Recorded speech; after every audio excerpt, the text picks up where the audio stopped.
Possum is joining us today. Could you not bite me so hard, please? Thank you. I love you. I do. Are you ready for some history of ancient Israel, Egypt, literature, propaganda, and myth building? Well, buckle up, buttercups and possums, because we're going to talk about that today. Welcome to the Secular Scriptures. I'm Gail, and I am so excited to geek out here. In real time, not YouTube video time, I am closing in on the end of Genesis, and y'all, I have had so much fun. If you haven't been watching my Bible reading and analysis videos, barring the early ones where my audio really sucks, you are missing out on probably what's my best work. Even if no one watches them, this was so worth it for my own well-being. But let me tell you what I learned. In real life, Egypt controlled Israel from about 1500 to 1200 BCE during the Late Bronze Age. There was a strong Egyptian military presence in Jerusalem and signs of Egyptian occupation throughout the region. Egypt's power over the area eventually waned due to the Late Bronze Age collapse, which is complicated and I'm not going to talk about in this video. Much of this control was administrative and trade related.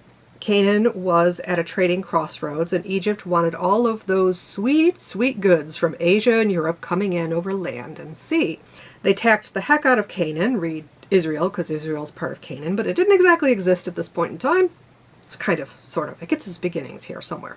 Anyway, they taxed the heck out of Canaan and sourced a bunch of military labor from the local population. Dun, dun, dun! And basically they pulled an Egyptian-style light-handed rule, but to the local population, this was economic and administrative oppression. Ye old tax dollars were not going to stay at home and do some good. They were going to make Pharaoh very fat. But this wasn't entirely acrimonious. There was also a lot of trading back and forth, and many people who were from Canaan did resettle in Egypt proper for business reasons. In fact, there are letters between wives and husbands, and some of those husbands had two families, much to their Canaanite wives' displeasure. This does not directly tie into the Hyksos rule in Egypt. They were too early in real life, 1650 to 1550 BCE, and they are likely not the Proto-Israelites. It is possible that their expulsion is tied to the Exodus narrative in some way. They weren't slaves, they were the ones in charge, they just got booted because they lost the battle.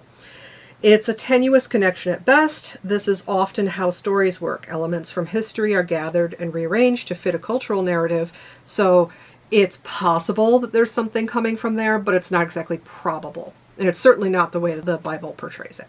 The Philistines settled on the West Bank somewhere between 1200 and 1175 BCE in a deal with Egypt. Pottery shards match those found in the Aegean, and their DNA shows a Southern European origin. They married into the local population, again backed by DNA from later grave sites, and the archaeology shows a cultural fusion, not one of domination of one population over the other.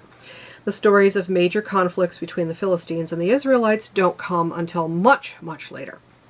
How does this all fit into biblical writings? To figure that out, we have to turn to critical scholarship. Essentially the documentary hypothesis that I've been highlighting throughout these videos. Though some call it the supplementary hypothesis or the neo-documentary hypothesis, blah, blah, blah. It depends on which scholars you're looking at. It does not matter unless you're really going to geek out. What laymen like us need to know is that the scholars break the authorship of the Pentateuch up based on the writing styles, story arcs, linguistics, etc. There are 5 main sources: the Yahwist, Elohist, Priestly, Deuteronomist, and the Redactors. Blame the Redactors! Which are groups of people writing at different times, not single authors, and definitely not Moses. He is just the pen name. So, the first one is the Yahwist source, and this is the earliest, and it is fragmentary. They date from the 10th to the 7th century BCE, roughly, with the bulk of texts coming from the 10th to 9th century. They are identified by the use of the Tetragrammaton YHWH for the name of God, which no one knows how to say, but Yahweh is good enough for now. Most of these writings come from the Southern Kingdom, and thought about 50% were women contributors, as we often see the female voice being both active and important in these tales. God shows up here. If God is having a picnic with his favorite human, that is likely the Yahwist source. The YHWH source loves describing the weather too, and calling back to Yahweh's origins as a storm god. The next is the Elohist source, writing in the 9th to 8th century BCE in the Northern Kingdom. You'll see El, Elohim, and a few other El monikers, like El Shaddai in Hagar's story. Fear the Lord thy God is a good indication of the Elohist source. God tends to be more cloud-based or dream-centered in the Elohist writings. El is also the chief creator god of the Canaanite pantheon. The Elohist is contested by some modern scholars and gets lumped in with the Yahwist occasionally, and the Elohist is also highly fragmentary. But the Elohist strongly favors northern locations for important events and will often toss digs at the Yahwist source traditions, and I don't agree that they are the same. I do see them as separate. At some point in roughly the 7th century BCE, someone, in other words, the first redactor, are you going to get me? What if I got you? What would happen if I got you back? Oh, I think go for the kisses. I like kisses much better than bites. What is this? You're being a stinker. At some point in roughly the 7th century BCE, someone, i.e. the first redactor, decided to collect these separate traditions and mush them up into a solid narrative. This is why Joseph gets sold by both the Ishmaelites and the Midianites, and literalists have to twist themselves into knots over how this happened. But realistically, it was just two separate story traditions, and preserving the traditions was more important than creating one cohesive narrative like we'd prefer today. This leads to what the naive reader would logically call contradictions.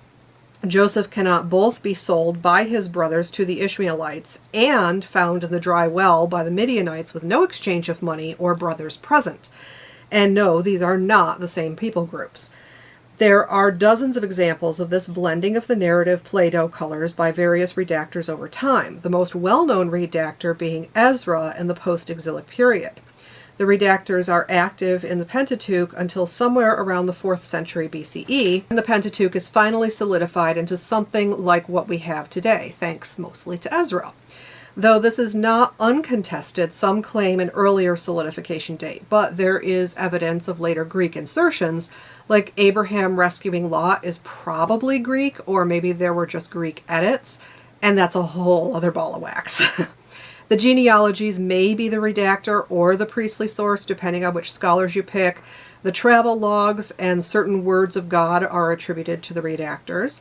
This is a broad umbrella term for various editors and scribes over the centuries. In other words, not Moses at all, and not all Ezra. He wasn't that old. The next source is the Deuteronomist. This is almost entirely lawyerly BS. These writings date to the 7th century during the reign of King Josiah, from 640 to 609 BC. That's the reign of King Josiah, by the way, not the writings themselves.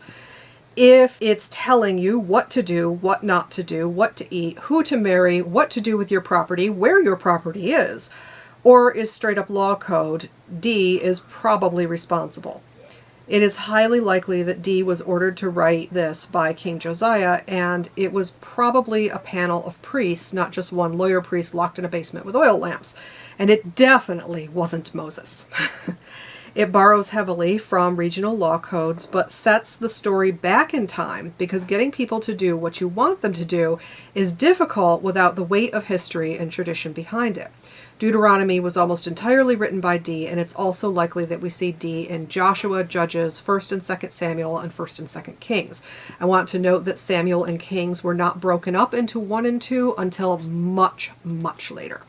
The last source is the priestly source, writing in the 6th to 4th century BCE, around the time of the Babylonian conquest, exile, and the post-exilic period. This one is where you get phrases like, "and to this day," that breaks the fourth wall in the story. Especially in Genesis, they seek to resolve conflicts that the earlier redactors left between the Yahwist and Elohist sources, like Noah's curse of Canaan and the birth order of his 3 sons. Methinks the priest doth protest too much. And this is because one tradition has Canaan as the youngest son, and the other has Ham as the middle son, and one has Ham doing the bad thing, and the other has Canaan doing the bad thing, but it's all just a cover story excuse to be shitty to the other Canaanites. Anyway, The priestly source is also in charge of all of the building instructions and rituals, etc., though there can be some overlap with the Deuteronomist. So if you see measurements, ritual instructions, some of the genealogies to this day, that's probably the voice of the priestly source popping up to say hi. It's important to note that there is overlap between P and R depending on which scholars you reference. Genesis is mostly J and E with some P and a side helping of R. Exodus is a little J, a lot of E and P with a heaping helping of R. Leviticus is all P. Every single bit of it. All of it.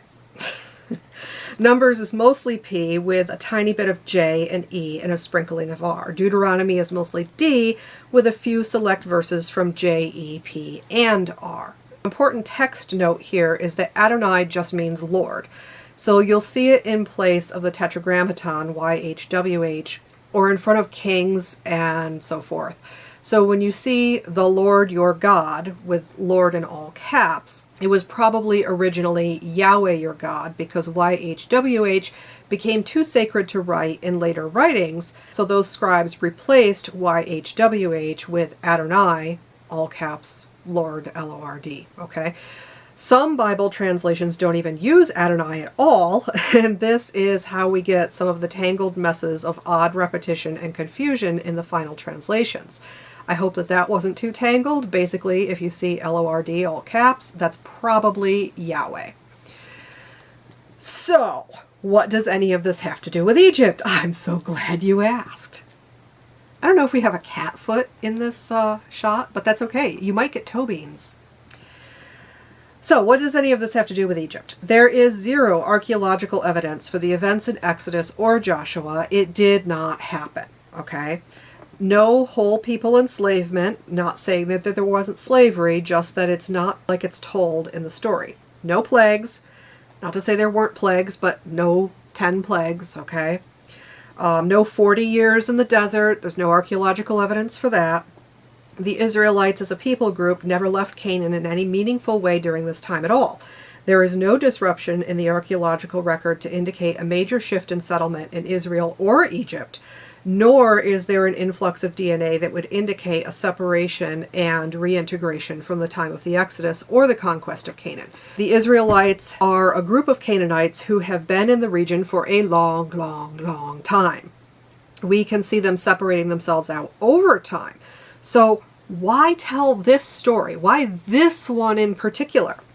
Well, you see, the story framework of a single holy leader bringing his people out of some kind of bad situation was a common trope in the region. We have the Song of Liberation from the Hittites. The Epic of Gilgamesh has this theme.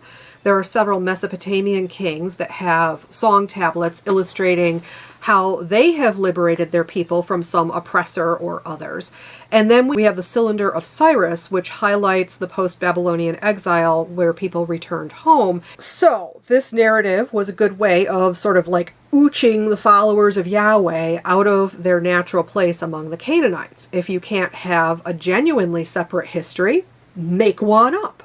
The Pentateuch has themes of sticking it to the Egyptians or sticking it to the Philistines, and in the timeline of the early sticking it to the Philistines that we see in Genesis, the Philistines weren't even there.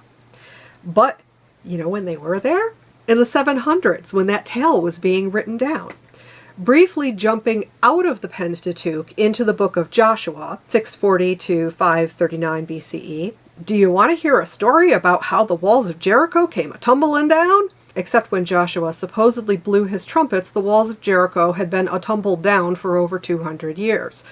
No Rahab and Jericho, sorry boys.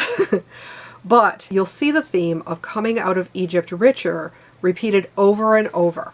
Getting one over on the Egyptians is a grand tradition that likely stems from the Egyptian political and military occupation of Canaan and Israel in the 1500s to 1200s BCE, blended with liberation narratives from the 700s to 400s BCE. And what's a few hundred years and some hard archaeological evidence here and there when we're talking about building important cultural legends? We have a political agenda here, folks. Consolidation of power isn't going to happen by itself. It needs religion to help it along. So I hope you enjoyed that little walk down history and literature lane as much as I did. If you did, please like, comment, subscribe, do the bell thing and all the other YouTube stuff that helps the channel. I only have 37 subscribers as of the recording of this video. Hopefully I'll have more by the time you see it. But if you're enjoying these, please do share and leave comments and stuff like that, because it does help the channel. On a personal level, learning about the documentary and supplementary hypothesis and all of their modern variations has really helped me to resolve the cognitive dissonance of growing up in evangelical fundamentalism, where inerrancy was king and questioning the Bible would damn one to hell for all eternity. The thing is, these are not difficult questions. This is basic biblical scholarship that my pastors likely did know about. To be charitable to them, there is a chance that they didn't. It was the 80s, and both men were older gentlemen who probably went to seminary in the 50s or 60s, if they went at all. They could have been lay ministers. I don't know. But it's far more likely that they just chose to boot those of us who questioned the doctrine out of the congregation and blamed us for seeing the obvious, versus being good little tithe-paying seat warmers in the congregation who mindlessly chanted Amen in all of the appropriate places. Do I feel vindicated? Maybe a little. Does this erase the harm that was done? No. But I do feel less crazy. And I am proud of my reading comprehension as a 3rd to 5th grader, especially considering somebody handed me the KJV. I love these stories more. My frustration levels are much lower, and I am having a blast. Thank you for being here, and I will see you next Sunday at 9 a.m.